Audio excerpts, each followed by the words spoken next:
Dear student, এডুকেমেণ্টৰ চেনেলটোত তোমালোক সকলোকে স্বাগতম জনাইছোঁ। আজি আমি এই ভিডিঅ'টো শংকৰদেৱ শিশু আৰু বিদ্যা নিকেতনৰ ক্লাছ 7ৰ যিখন গণিত আছে তাৰ বিষয়ে আমি আলোচনা কৰিম।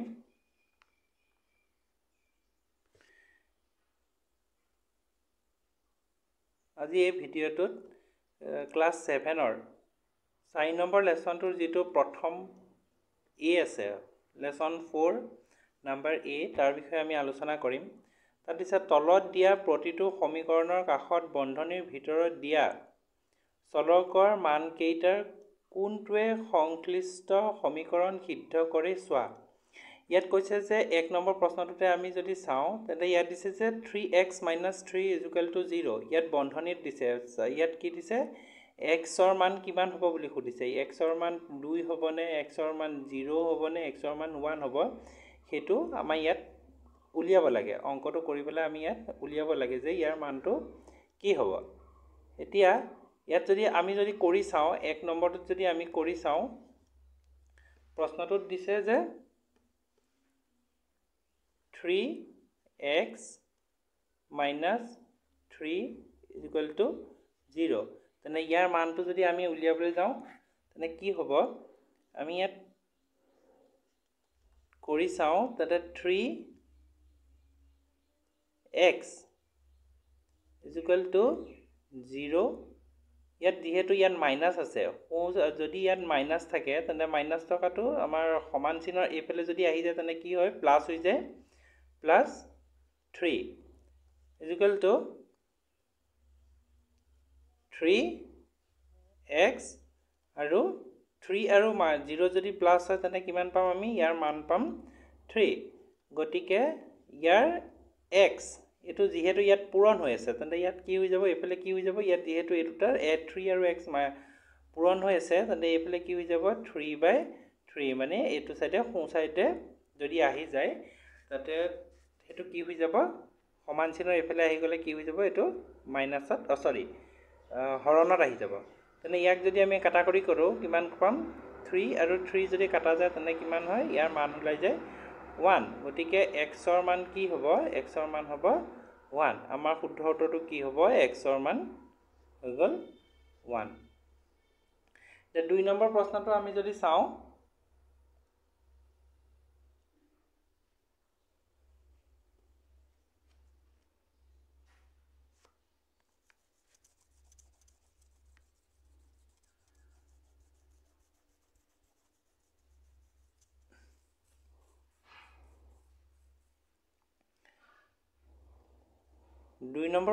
যদি চাওঁ ইয়াত কি দিয়া আছে,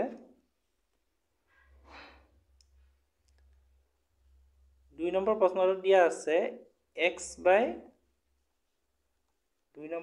আছে x/6 + 4 = 3। তেনে ইয়াৰ মান কি হ'ব, আমি ইয়াত আগৰ অংকটোত পাইছোঁ যে x/3 ইয়াত যদি সমান চিন দিওঁ তেন্তে ইয়াত প্লাছ আছে, এইটো চাইডে কি হৈ যাব, 3 - 4 = x/6 সমান মাইনাছ যদি থাকে তেন্তে কি হয়, ডাঙৰ সংখ্যাটোৰ আগত মাইনাছ যদি থাকে তেন্তে কি হ'ব, ডাঙৰ সংখ্যাটোৰ আগত যদি মাইনাছ থাকে তেন্তে হ'ব কি বহিব, আগত মাইনাছ বহিব, আৰু 4ৰ পৰা 3 গ'লে কিমান থাকে, 1। এতিয়া ইয়াত যিহেতু এইটো অংকটো কি হৈ আছে, ডিভাইডত আছে, অৰ্থাৎ ভগ্নাংশত আছে। ভগ্নাংশত থকা সংখ্যাটো এইটো হৰণত আছে কাৰণে এইটো চাইডে আহিলে কি হৈ যাব, পূৰণ হৈ যাব। x = -1 *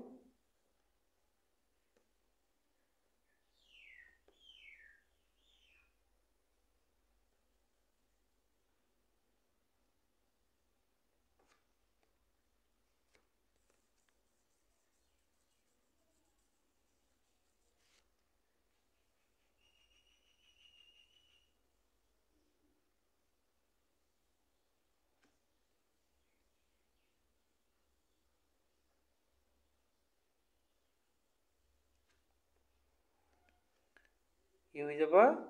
minus 1 ইয়াত এনসাৰটো কি ওলাব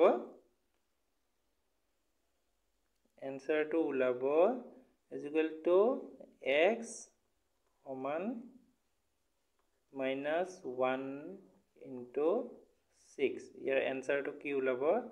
যেহেতু মাইনাস আছে minus x is equal to minus 6 ওলাব ইয়াৰ এনসাৰটো কি হৈ গ'ল minus 6 গতিকে ইয়াৰ সংখ্যা ইয়াৰ প্ৰকৃত সংখ্যাটো কি হ'ব x is equal to minus 6 এতিয়া যদি আমি 3 নম্বৰটো চাওঁ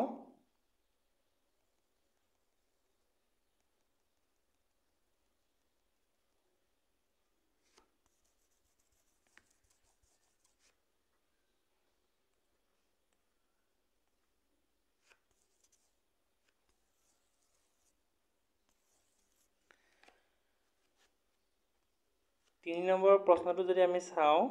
তেনে ইয়াত কি দিয়া আছে thrice x ইয়াত কিমান দিয়া আছে 1 3 নম্বৰটো যদি আমি চাওঁ তেনে কি দিয়া আছে 13x minus 5 is equal to 3x plus 15 ঠিক আছে ইয়াত আছে 13x এফলে আমাৰ 13 ইয়াত আছে আমাৰ কিমান 13x আছে যেহেতু ইয়াত x আছে এফলেও থকা x ৰ যেটো মান আছে সেই x ৰ মানটো আমি কি কৰিম এফলে লৈ আহিম ইয়াত যেহেতু x আছে ইয়াত যেহেতু x আছে আমি ইয়ালে লৈ আহিম ইয়াত 13x ইয়াত কি আছে ইয়াত প্লাস আছে গতিকে এফলে কি হৈ যাব মাইনাস হৈ যাব minus 3x is equal to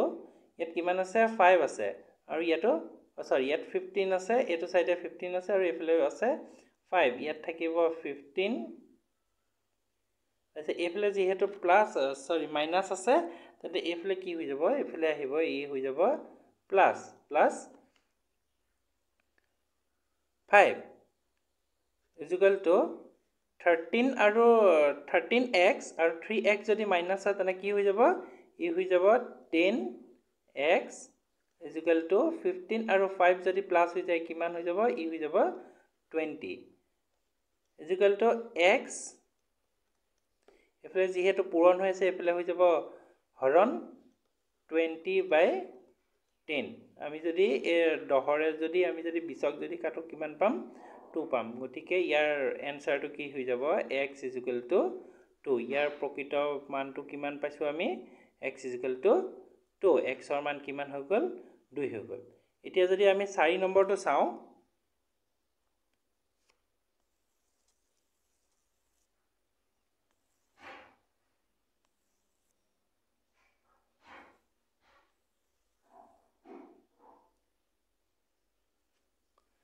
এতিয়া যদি আমি যদি 4 নম্বৰটো চাওঁ তেনে 4 নম্বৰৰ মানটো কি আছে 4 নম্বৰৰ মান কি আছে 9/m আছে ইয়াত যদি আমি 4 নম্বৰটো কৰিবলৈ যাওঁ তেনে কি হ'ব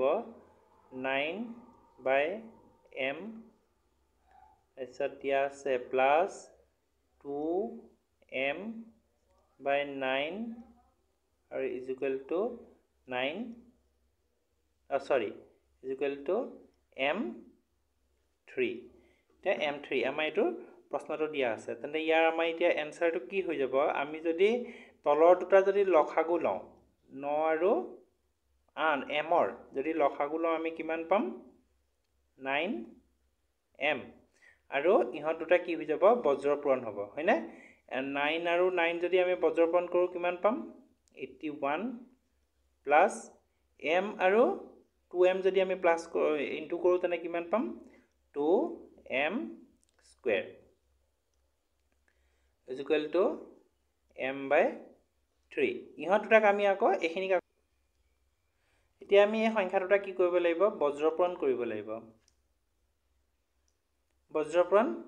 লাগিব তেনে বজ্ৰপূৰণ কৰিবলৈ আমি কি কৰিম 9m আৰু m ৰ পূৰণ কৰিম কিমান পাম 9m square is equal to 81 আৰু 3 যদি আমি পূৰণ কৰো কিমান পাম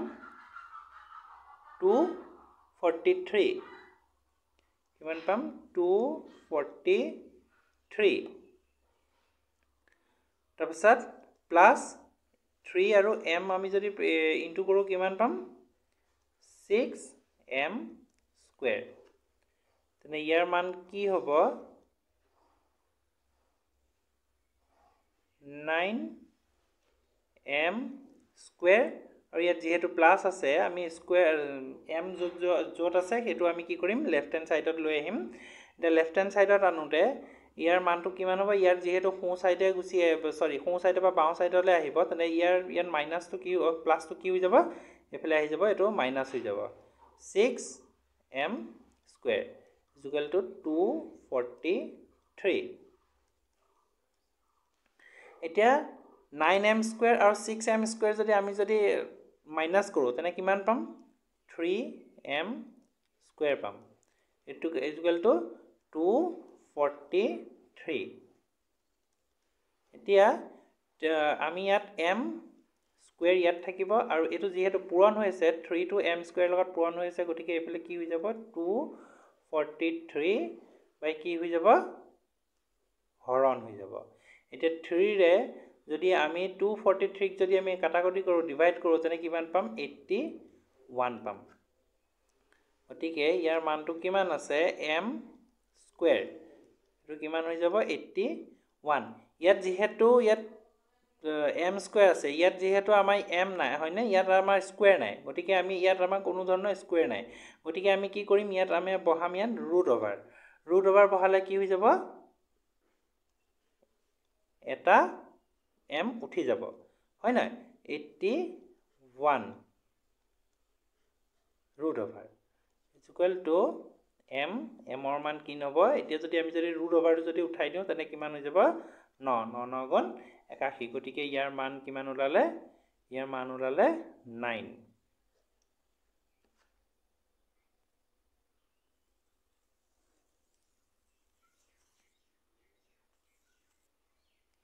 এতিয়া 5 নম্বৰটো যদি আমি কৰো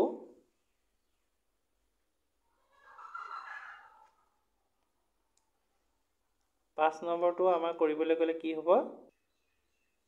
5 নম্বৰটো আমাৰ প্ৰশ্নটোত কি দিয়া আছে 5 নম্বৰটো দিয়া আছে y square minus 3 is equal to 6y minus 3 year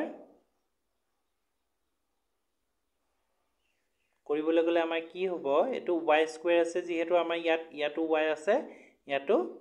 6y আছে হয় না ইয়াত আমি কি বহিম y স্কুৱেৰ ইয়াত আমাৰ বহাম y স্কুৱেৰ তাৰপিছত এফালে যেহেতু প্লাসত আছে এফালে কি হৈ যাব মাইনাস হৈ যাব মাইনাস 6y হৈ যাব ইজ ইকুৱেল টু ইয়াত আছে কিমান 3 ইয়াত আছে -3 হৈ যাব ইয়াত আছে প্লাস এফালে কি হৈ যাব সৰি ইয়াত মাইনাস আছে গতিকে আমাৰ ৰাইট হ্যান্ড সাইডলৈ আহিলে কি হৈ যাব প্লাস হৈ যাব ইজ ইকুৱেল টু y আমাৰ যেহেতু ইয়াত y স্কুৱেৰ আছে কিন্তু ইয়াত y স্কুৱেৰ নাই কিনে আমি কি কৰিব নোৱাৰো দুইটা আমি পূৰণ কৰিব নোৱাৰাৰ ফলত আমাৰ কি হৈ যাব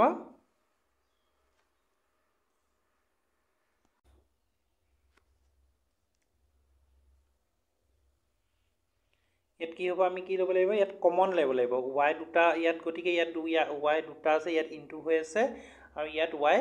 এটা আছে গতিকে আমি কমন লম কমন কি লম y কমন লম তাৰ পিছত ইয়াত থাকিব এটা y ইজ ইকুৱেল টু সৰি ইয়াত মাইনাস থাকিব মাইনাস 6 হ'ব ইজ ইকুৱেল টু এটা মাইনাসে প্লাসে কি হৈ যায় মাইনাসে প্লাসে কি হৈ যায় মাইনাস গতিকে ইয়াৰ দুইটাৰে যদি আমি যদি যোগ মাইনাস কৰো তেনে কিমান পাম 0 পাম গতিকে এফালে দুটা y কি হ'ব এটা y বহিব আৰু এফালে এটা y কি হয় এফালে y আৰু শূন্য পূৰণ হৈ যায় কাৰণে এটা y কাটাকাটি যায় এতিয়া ইয়াৰ মানটো কি হৈ যাব 6 এটা y এৰ মান কিমান হৈ গল 6 আমি কিমান পালো ইয়াৰ y এৰ মানটো পাই গলো 6 ঠিক আছে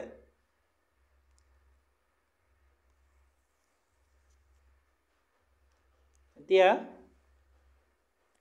2 নম্বৰটো যদি আমি চাওঁ 2 নম্বৰ প্ৰশ্নটোত দিছে যে তলৰ উক্তিবোৰৰ সমীকৰণৰ ৰূপটো প্ৰকাশ কৰা যিটো তলৰ সমীকৰণ দিয়া আছে তাৰ আমাৰ প্ৰকৃত ৰূপটো আমাক লিখিবলৈ দিছে ইয়াত কি দিছে ইয়াত দিছে x সংখ্যাটোৰ লগত 6 পূৰণ কৰি 1 বিয়োগ কৰিলে 29 হয় মানে আমি যদি ইয়াৰ যদি উত্তৰটো লিখিবলৈ যাওঁ তেনে কি হ'ব x সংখ্যাটোৰ লগত 6 পূৰণ কৰোঁ অৰ্থাৎ 6x আৰু যদি ইয়াত পূৰণ কৰি যদি 1 বিয়োগ কৰোঁ মানে -1 যদি হয় তেন্তে বিয়োগ কৰিলে ইয়াত কিমান পায় 29 পায় মানে সমান 29 এটো হৈ গ'ল ইয়াৰ প্ৰকৃত উত্তৰ ঠিক আছে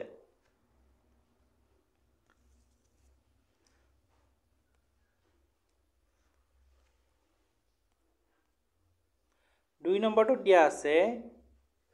a ৰ লগত 5 গুণতকৈ 20 বেছি হলে 70 ৰ সমান হয় অৰ্থাৎ ইয়াৰ যদি আমি যদি উত্তৰটো চাওঁ তেনে কিমান পাম ইয়াক আমাৰ b টোৰ যদি উত্তৰ চাওঁ তেনে কিমান হ'ব একেছে a ৰ 5 গুণতকৈ অৰ্থাৎ a ৰ 5 গুণ মানে 5a ইয়াতকৈ যদি প্লাস 20 বেছি হয় 20 বেছি হয় বুলি কোৱাৰ কাৰণে ইয়াত কি বহিব প্লাস 20 হ'ব আৰু 20 বেলি হলে ইয়াৰ কাৰ সমান হয় বুলি কৈছে 70 ৰ সমান হয় এটো হৈ গ'ল ইয়াৰ উত্তৰ তাৰপিছত c টোত দিছে যে y বৰ্গৰ পৰা 4 কমালে 60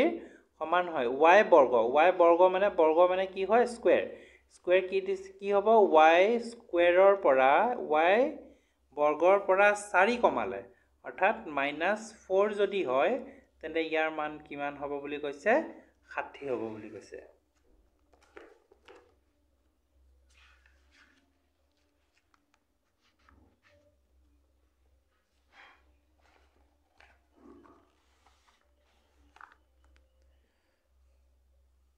তাৰ পাছত এটো আমাৰ c টো পালো এতিয়া d টোত কি কৈছে এটা সংখ্যাৰ লগত 7 যোগ কৰি যদি আমি এটা যিকোনো এটা সংখ্যা লম সেই সংখ্যাটোৰ লগত যদি আমি 7 যোগ কৰো তেন্তে 5 ৰে হৰণ কৰিলে তাৰ 4 পোৱা যায় ইয়াৰ উত্তৰটো কি হ'ব d টোত কি কৈছে আমি যিকোনো এটা সংখ্যা ললো আমি ধৰি ললো সংখ্যাটো হৈ গ'ল x আৰু এই x ৰ লগত এটা সংখ্যাৰ লগত সেই সংখ্যাটোৰ লগত যেটো আমি x ললো সেই সংখ্যাটোৰ লগত যদি 7 যোগ কৰো অৰ্থাৎ +7 7টো যদি যোগ কৰো 5 ৰে হৰণ কৰিলে তাৰপিছত ইয়াক আমি যদি আকৌ কিহৰে কি কৰো 5 ৰে যদি হৰণ কৰো তেন্তে আমি কি পাম ইয়াৰ এনসাৰটো আমি 4 পাম সেই কথাটো এই প্ৰশ্নটোত d টোত কৈছে এতিয়া ই টোত কৈছে যে দুটা ক্ৰমিক স্বাভাৱিক সংখ্যা পূৰণফল হৈ গল কিমান হয় 42 এতিয়া ধৰি লোৱা এটা স্বাভাৱিক সংখ্যা যদি ক্ৰমিক সংখ্যা বুলি ক'লে কি হয় ক্ৰমিক হলে মানে পুৰা ৰেগুলাৰলি কি আহি থাকে যেনেকে 2 3 4 এনেকে কৰি সিধা সিধি আহি থাকে এতিয়া ই টোত কি কৈছে ইয়াত কৈছে যে দুটা ক্ৰমিক স্বাভাৱিক সংখ্যা পূৰণফল আমি ধৰি ললো এটা সংখ্যাটো হৈ গল কিমান x আৰু ইয়াত যেহেতু ইয়াত কৈছে যে স্বাভাৱিক সংখ্যাৰ পূৰণফল অৰ্থাৎ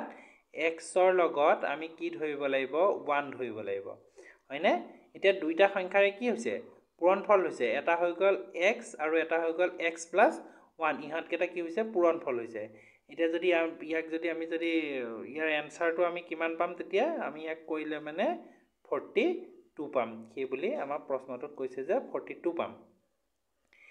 f টোত কি কৈছে যদি এটা সংখ্যাৰ x চতুৰ্থাংশ যদি এটা সংখ্যাৰ x চতুৰ্থাংশ সংখ্যাটোৰ 3 গুণৰ পৰা কমোৱা হয় তেন্তে যিটো সংখ্যা পোৱা যাব সেইটো হ'ব 11 ইয়াত যদি আমি f টো যদি চাওঁ ইয়াত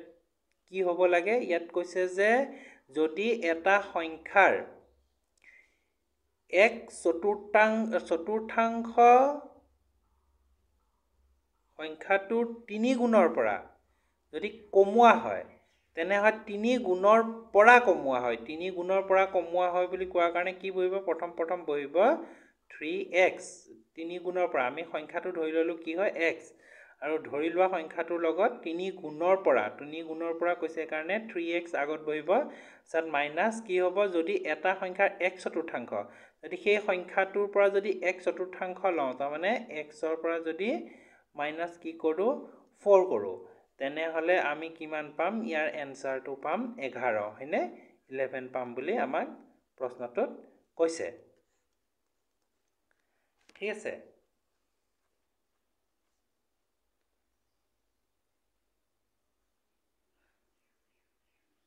আশা কৰোঁ তোমালোকে ভিডিঅ'টো চাই নিশ্চয় উপকৃত হ'ব পাৰিছা তোমালোকৰ বন্ধু বান্ধৱীসকলকো শ্বেয়াৰ কৰিবা আৰু এডুকামেণ্টৰ চেনেলটো যদি ছাবস্ক্ৰাইব কৰা নাই ছাবস্ক্ৰাইব কৰি ল'বা থেংক ইউ ধন্যবাদ